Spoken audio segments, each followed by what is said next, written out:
Welcome to the Exploring New England podcast with Ryan Zipp, where each week I will be talking about what makes this historic region such an amazing place to enjoy. From the scenic views to road trip ideas to where to grab the best eats and much more. Let's get going.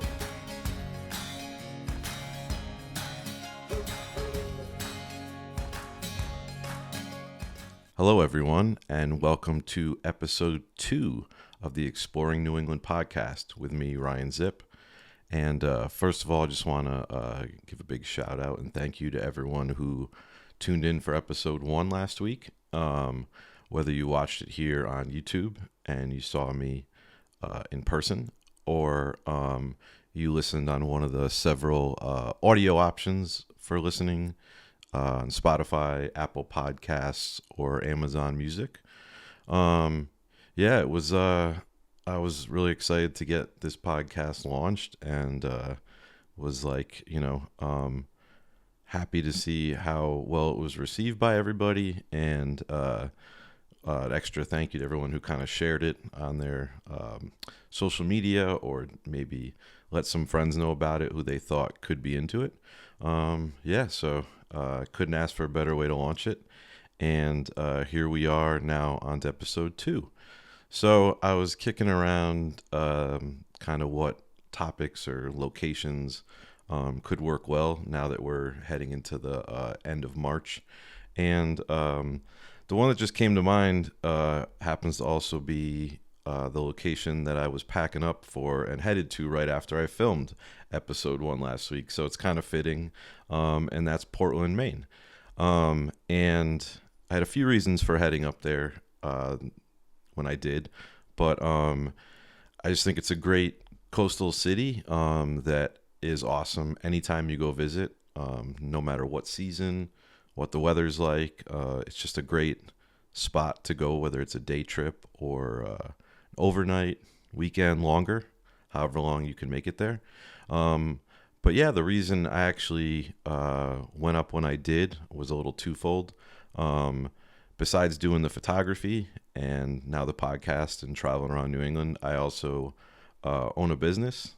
It's a store located in Hamden, Connecticut. It's called the Fat Robin.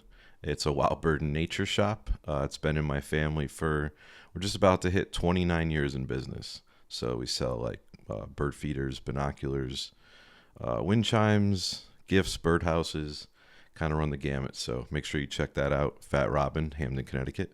There was a cool trade show going on in Portland. It's called Made in New England, and basically all the companies there were based somewhere out of New England. So it's a cool way to pop in and say hi to the companies that I already work with and order stuff from, and then just check out to see if there's anything else that might fit in the store. So and love to stock as much made in U.S. stuff as possible, especially locally made in New England. So that happened to be going on last weekend, so made a point to come up and stop in there. And then the other reason was I was hosted by a very cool hotel located there. So I stayed there for 2 nights and got some cool content for them, a lot of photos around the property and rooms. So, and the name of that hotel is the Francis Hotel.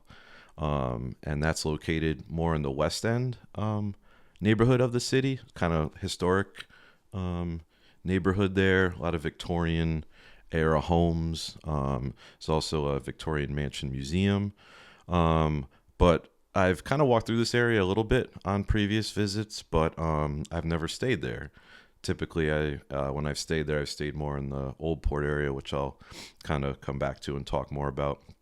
So it was the hotel itself. I forget all the specifics. You could look it up and find out a bit more about it. But it was an older kind of home built for a single family, large. And then I don't know for how long it was a funeral home, a funeral parlor. Then sat vacant for a while before the hotel group picked it up and turned it into the Francis Hotel. And it's really cool. I love the vibe of it.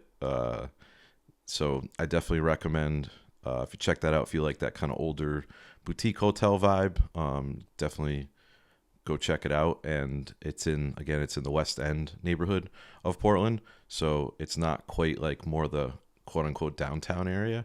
But the one thing that's great about Portland is just it's a very walkable city.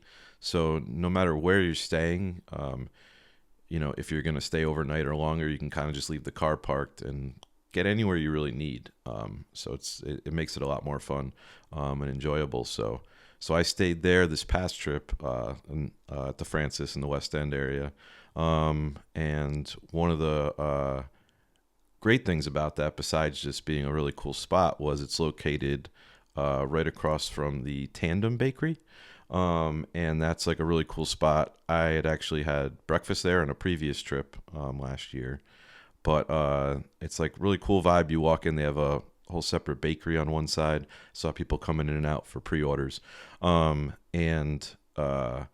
really good coffee. And they make these killer biscuits, fresh. And last time I had a breakfast sandwich, like egg and cheese on one.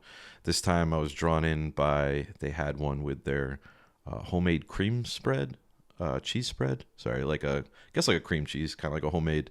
And this jam, cherry jam. So it was really good. Probably put a picture up here somewhere of it. And so that was an awesome way to start one of my mornings. And I had a nice mocha along with that, like per my usual. But yeah, so that was part of this last stay there. There was a really cool, if you're into like a little more unique bar, restaurant type vibes, just like less than a few hundred feet down the street from the Francis is a really cool speakeasy style basement bar called Bramhall. I guess that's how you pronounce it. But definitely check that out if you're in the area. I guess from what one of the bartenders was telling me, it's been there for a long time, back to like Prohibition, as far as on the books, like 70 something years. Then again, I think it was maybe said it was like closed down at one point, and then the current ownership took it on. I want to say 2014-ish. But really cool. A lot of great drinks. Pretty good menu. I had a burger with these salt and vinegar fries with this like ranch dip. It was really good. And had a few different drinks, an espresso martini kind of for dessert. But like really cool brick, old, actually have like this like leg lamp a la Christmas Story movie. So I really enjoyed that. That was great. I hit that up the first night after I got up there late and checked in. So, and there's just like a ton of stuff there, that whole neighborhood, up and down the street. And that's pretty much like, you could walk that street all the way downtown, to like where all the shops are. I think from there it was like 25-minute walk kind of to like where a lot of the more notable restaurants, I guess, are.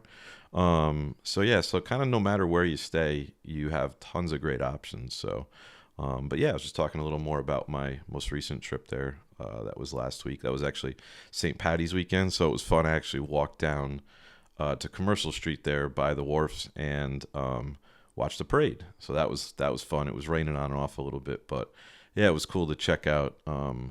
The parade there. Happened to line up. I was there on St. Patty's Day. Obviously, I fit in with the ginger beard, so that was not a problem. Took some pictures and some video clips as well. So yeah, so that was fun. But yeah, back to just like Portland in general. It's just a really great walkable city that especially if you've been there, or if you've heard about it or seen reels or any content on social media, it's big time foodie city. So there's just tons of great restaurants, all styles or whatever kind of genre you're into at that moment, for whatever meal. And I've been a number of times now, but there's still a ton of places that I haven't gotten to try, which is really cool. So I know when I head back, I have new places I could check out. And I think in the first episode I mentioned like about 2017-ish was the first time I really hopped out of Connecticut with my camera to like expand around New England. But I forgot that actually my first trip to Portland was in April 2016. So that was an early time. I didn't take too many photos, but that was like my first kind of time hitting up that area. I think I'd been a kid, but the last time I was more up in coastal Maine. So yeah, it was kind of my first exposure to the city, and I loved it. stayed more right in the old port area, which is kind of, I guess, the most touristy area. I feel like it's done in a way it's not, it's not overdone or cheesy. There's a number of like cobblestone streets, some cool like alleyways, but there's awesome restaurants on them, and it's just a really cool spot. I feel like to walk around, and then you look down, Commercial Street the other way, and you have these working wharfs there. So it's just a cool combination of vibes. And overall, I'm not a big city person, but Portland is one of the cities that I do really like in New England. So, but yeah, if you stay in that old port area, stay in a few hotels there.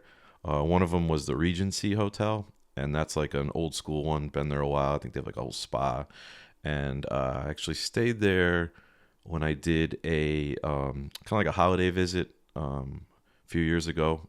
I did that was with Visit Maine, and I stayed there, and they actually have the lobster pot, one of the lobster pot Christmas trees, right out front there in like the little circle where you arrive and park.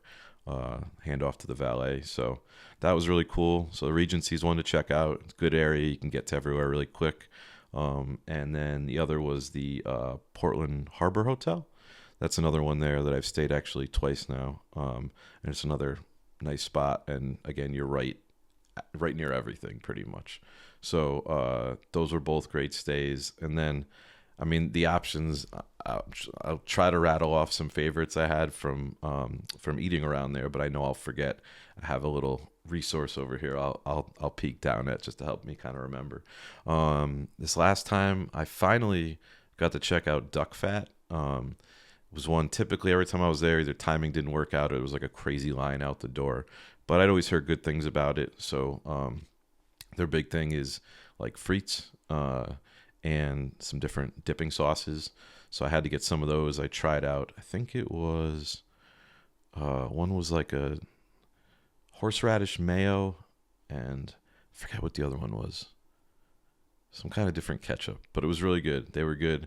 And I got a grilled cheese with like spicy turkey in it. Also very good. So I, definitely had a good first experience there. And I couldn't leave. The people working there, it was getting near closing time, and they were like, have you ever tried one of our milkshakes? I said no. They're like, well, you got to try one. So couldn't say no. They really didn't have to try too hard, but I tried the mocha milkshake, and it was really good. So it was like a perfect kind of night ender. And then I walked it off a little bit, walking the 25 minutes back to the Francis, kind of to pass out. So, but yeah, so that's a cool spot, duck fat, to check out. There's another, as you probably hear me more talk about as we get closer to warmer weather, but big lobster roll guy. I've tried, forget how many now, all over New England, and definitely, keep an eye out for my social media on here, and then Deliciously New England, which is my kind of food account for New England stuff. So very lobster roll heavy involved in that. But there's some good ones down in Portland as well. The High Roller, it's a really cool spot. They have just your kind of traditional lobster rolls. Then you could do all these kind of different sauces on them if you want to get crazy. Then they have like lobster pops and lobster tacos and grilled cheese and just tons of crazy stuff. It's like a cool old school like dinery vibe almost in there. But yeah, they again, they kind of do that well. I didn't know what to expect going in. When you get a lobster roll at restaurants, it's definitely hit or miss, not like more of the shacks, but it was really solid. I enjoyed it. So the High Roller, another one to check out, I'd recommend. And actually this time, right before I left town, I hit up Luke's. That's right down there on the wharf, right off of Commercial Street. And I've actually had Luke's before in Boston and Newport, which are they have a number of locations all over the country, but I had never tried one right there in Portland. I guess that's like the home base for them. But yeah, it was really good, really solid roll. You could tell it was fresh meat, and that was kind of my parting lunch before I made my way back home to Connecticut. So those are a few good lobster roll spots if you want to try right down there. Trying to think what else is really good. I guess more breakfast stuff too. Like I said, the Tandem Bakery, that's more in the West End, was really good. This last time too, I had brunch on St. Patty's Day at the Bayside American Cafe. It was a really cool spot, like old school, seemed like kind of no nonsense. 2 floors. I ended up grabbing a seat at the bar up top and had some lobster eggs Benedict for brunch. I almost got on the side this like cinnamon swirl pancake. Kind of wish I did. The guy next to me ordered one. Looked really good. I was talking to someone later. It was like, you really screwed up. You need to try it. So if I find myself back there, or if you do, it looked really good. All the food looked great. Um, so yeah, I know I'm kind of talking a lot about food, but that ends up being a big thing in Portland, and I've enjoyed most things I've tried there. I know I'm not going to remember every spot. There's a lot to kind of talk about, but if you're looking for kind of breakfast spots, brunch spots, those are really good. Trying to think what else. Oh, if you're looking for Italian down there, Via Vecchia, I ate there one time dinner. It was really good. Had this like ravioli with roasted tomato and hot honey drizzled on it. It's really good. Kind of different. And eggplant parm bruschetta. Not quite sure what the correct pronunciation is. I've had people tell me both ways, but and really cool vibes in there. If you've been there and if you walk by the building, it's all brick and it has like all this kind of greenery growing on the outside. So yeah, so that's just, again, the food isn't only good. The vibes are good, and just walking around, like you just the smells are coming from everywhere, and just you kind of wish you could check them all out. I know they have them. I haven't done them yet, but there is like food tours there, so definitely look those up. I'm sure I'll get to it someday, but there's different food tours downtown, Old Port, other areas where they'll kind of take you to a number of places and you could sample stuff. So if you have limited on time and you kind of want to taste a little bit of everything, I would definitely look those up. Trying to think what else. Eventide is another spot down there. Like really good raw bar, tons of awesome options. And back to like a lobster roll, they have this like brown butter, like kind of steam bun lobster roll. So you kind of can't put it in the category of your like traditional rolls. You kind of have to throw it out the window, but it's very good. It's just different. But I definitely enjoyed it. I've had that one like 2 or 3 times now. But yeah, it's a really cool spot. You kind of like belly up to the raw bar literally in parts. They have chairs. It's not big, so it can fill up. So definitely, if you want to check it out, you might want to hit up some like alternate times. And then where else? Just trying to think. It's another cool spot. Oh, another breakfast spot I didn't mention is like Becky's Diner. It's another one that's been there forever. Just kind of like your classic diner, solid food. That's right down on Commercial Street, by the water, by the wharfs. So that's another spot to definitely check out. Where else downtown there? I feel like, sorry if I'm like rambling on the food options. As you could tell, I definitely enjoy that. Like I think I said in the previous episode, if the picture conditions aren't lining up, at least I can always find some good food. And another thing, again, like I always try to do is find a good coffee. I mentioned the Tandem Bakery. They have really good coffee there in the West End. And then more in the downtown near Old Port area, Bard Coffee is really good. I'm sure you'll see that pop up a lot if you do any research. But I end up there a lot when I'm in that area grabbing a coffee. So, yeah, so I would say, again, just a lot to walk around and do. There's a handful of breweries, Shipyard's right there, kind of near the downtown area. Some other ones, Batson River. They're not too far. You can walk it. It's far, but more drive. They also have a location in Kennebunkport, and like especially during the holidays, Christmas, they really do it up. Just over the top, old school Christmas decorations in there. So if you're into that, I did that a few years ago. And Allagash, Bissell Brothers, another few that are kind of nearby. You'd have to drive or take an Uber there, but definitely worth checking out. Yeah, I'm trying to think what else. Oh, Central Provisions is another restaurant. Definitely like a unique menu. So if you're like real foodie and you want to try some different stuff that you might not normally see on menus, that's another one. I know 4th Street I haven't been to yet, but always hear from friends of mine and other people like how good of an experience they've had there. So I can't personally attest to it yet, but definitely I'm sure on my next trip or two I'll make it there. Trying to think what else. So again, it's kind of hard to go wrong there because you just walk around, tons of shops, especially in the old port area. Um, and then you can head over.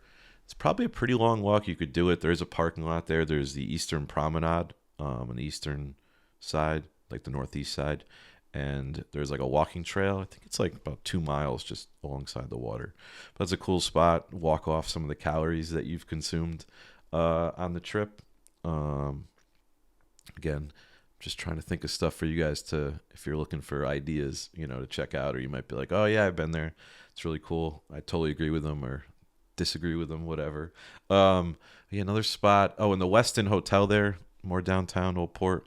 Top of the East, it's called. It's like cocktail bar. It's all the way up top there, and that's really cool because you get a view, like a 360 view, I believe it was, of like the whole city. So that's like unique and like the one spot you can get that there. Um, so yeah, that's kind of, I mean, I could talk a lot, and there's obviously a lot more going on. It's a major city up there, but I figured I would just kind of let you guys know because during these times before spring really springs here in New England, which is very soon. I don't really consider it till we get to April, but like around now, it's a good time, and Portland's a great spot to go. Like I said, whether it's off season or not, because all these places are going. Most things are open, but definitely check to make sure when you go. Yeah, and then I'm sure if you've heard Portland or if you've been there, you think there's a handful of lighthouses within a driving distance. And the most famous, and I believe it's the oldest lighthouse in Maine, Portland Head Light, which actually I found out on my first trip, or as I was planning this, not actually in Portland. It's in Cape Elizabeth, which is just a short drive away. And if you ever head that way, there's another great place to stay. In by the Sea is down in Cape Elizabeth. They hosted me for a stay at the end of last October. It was like beautiful property there and room. They have a lot of kind of like suites there, so you have like a mini kitchen, little couch, TV there, table, separate bedrooms. So like even if you have like a family with, I think there was like a master bedroom, the one I was in, and then the other bedroom had two beds. So if you have like a family, one or two kids, it's really cool because you could just get one room there and have like a great home base in that area. Also, you can walk right behind their property down this cool path through like the marsh and get to Crescent Beach, which is like a really nice beach. So off season, obviously you can walk it. But in the summertime, it's like perfect because you could just walk down, set up a chair, and do the whole beach thing, not have to worry about parking anywhere. So that's an awesome place to check out if you're looking for something a little different and you don't want to stay in the city. You want to stay more somewhere a little more subdued, but yet be a short drive in for, to walk around or eat or anything. And then obviously, like I said, you have Portland Headlight, which is kind of nearby there. Also, there's Two Lights Park, kind of near the hotel, and there's a really good like lobster roll spot there, actually too. So Lobster Shack at Twin Lights, that was a really good roll as well. But again, that's seasonal, so you have to check when they open back up. I didn't look. I'm guessing May sometime. That's when a lot of them do, but don't hold me to it. And then back to Fort Williams Park there, where Portland Headlight is, which if you haven't been there, I'm sure you've seen photos of it. But that's a great spot to visit. That's like a must stop for photographers or just the traveler that wants to snap some shots with their phone, whether you and your company are in it or not. But that's a must do. It's a beautiful lighthouse. You can walk around there. There's a number of vantage points from it, and like a little kind of almost like a trail. You can kind of walk there along the water. So that's a definite spot. And then kind of heading back to South Portland as you make your way back up to Portland, whether you hit up on the way up or down. There's a few other lighthouses there. There is Bug Light is a really cool one. There's like a little, there's a number of parking spots there in a little park. That's an easy one. And then the other, why am I drawing a blank? Oh, Spring Point Ledge. Okay, that one's a little tougher. There's not as much parking down. You're kind of like on college campus over there. So that's a really cool one though. But again, there's not as much parking. Where Bug Light, there's a number of parking spots. It's a lot easier. And from Bug Light, you can actually see right across the water to downtown Portland. So I love that view there.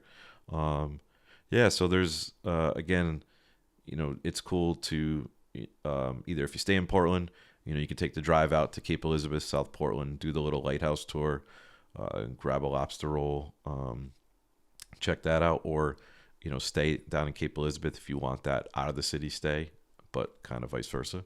So that's an awesome kind of area as well.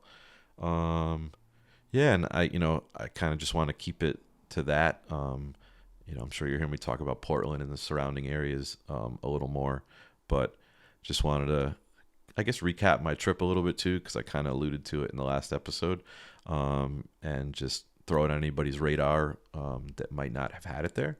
And if you're looking for a trip, like I said, any time of year, but especially now when there's no specific seasonal things going on or any blooms to chase, it's just an awesome spot to get away, even if it's just for a night. And you'll never have a shortage of food options, great food options to choose from. So yeah, I think that's kind of a good little start, little synopsis to Portland and the surrounding area. Um, Go on and on about it, but as you could tell, it's very, very food centered. So if you're into trying it, I highly recommend it. Um, yeah, so that's kind of what's going on now, and then very soon I will start chasing daffodils.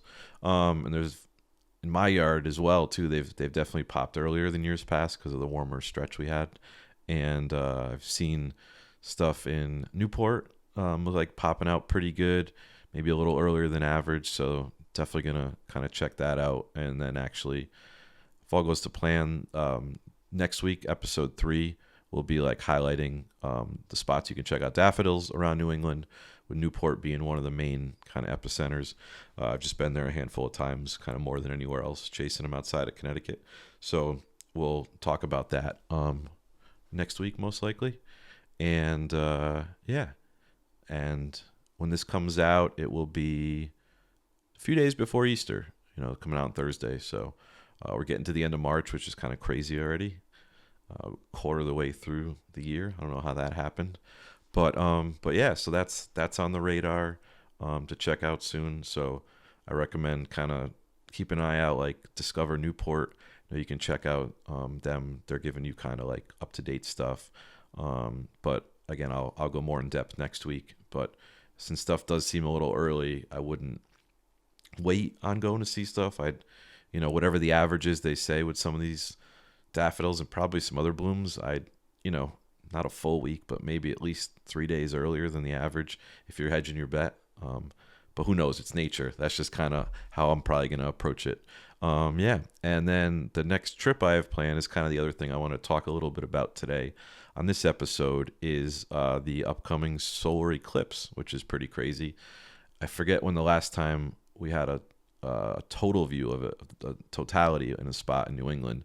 But I think the next one where any New England's going to be in totality is like 2079. Don't quote me on it, but I'll be an old man if I'm still around. So this is kind of the last shot anyway to get it total here. So I'll be heading up to northern Vermont area along with 100 to 200,000 other people, I guess, from what I've seen, which is kind of nuts. It's going to be coming up from Texas and like an arc coming through northern New York, getting into a stretch of northern Vermont. I know they say Burlington is kind of in the bullseye epicenter, but I wouldn't go downtown Burlington. I can only imagine you're not going to be able to move. I honestly don't even know what to expect. It's kind of crazy to think about.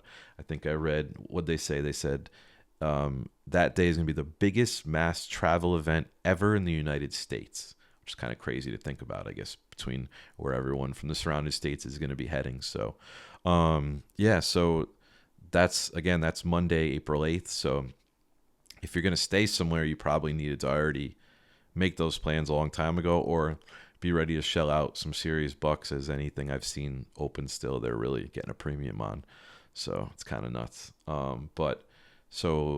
Again, kind of like more upstate New York, northern Vermont, kind of the north of the White Mountains, like the Great North Woods area of New Hampshire is like a beautiful area. I've been there on a few trips.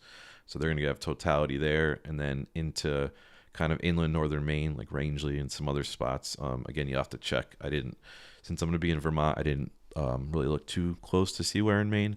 But if you just Google, there's tons of maps and other like kind of resources right now. So even if you can get up there for a day, it's like literally a once in a lifetime thing. And I'm just crossing all my fingers and toes that Mother Nature gives us like clear skies for a couple hours for the whole thing. Even if she just does for like 10, 15 minutes to get the middle of it, I'd be eternally grateful. But yeah, we'll wait and see. You can't win if you don't play. So, like this last weekend, I went out a couple times to catch the full moon in Old Saybrook here near me, and went to the same spot both nights, got ready, and both nights clouded out. So, but that's just the way it goes. And I don't think people understand. They see my shots, and if I hit 50% of those moon type shots and other shots that are weather dependent, I'm lucky at 50. So it's failure just as much, if not more. So it's a bummer a lot of times, but it also makes you want it more and to kind of go back for it. So that's why I do it. And then this one is one I have to do. So even if what I've heard, it's going to be a cluster, everywhere. And they said the highways could be shut down after. So who the heck knows? So if you're going to go, a few things, just be prepared for it. Make sure you have plenty of gas in the car, food, snacks, water on hand. I'm staying in an Airbnb, so I'm just going to bring enough food basically for everything. I love to visit and support the local restaurants and such, but it's just going to be such a mess that like I think this time I might have to skip them, and I think they'll be doing quite all right without me supporting them on that weekend on that day.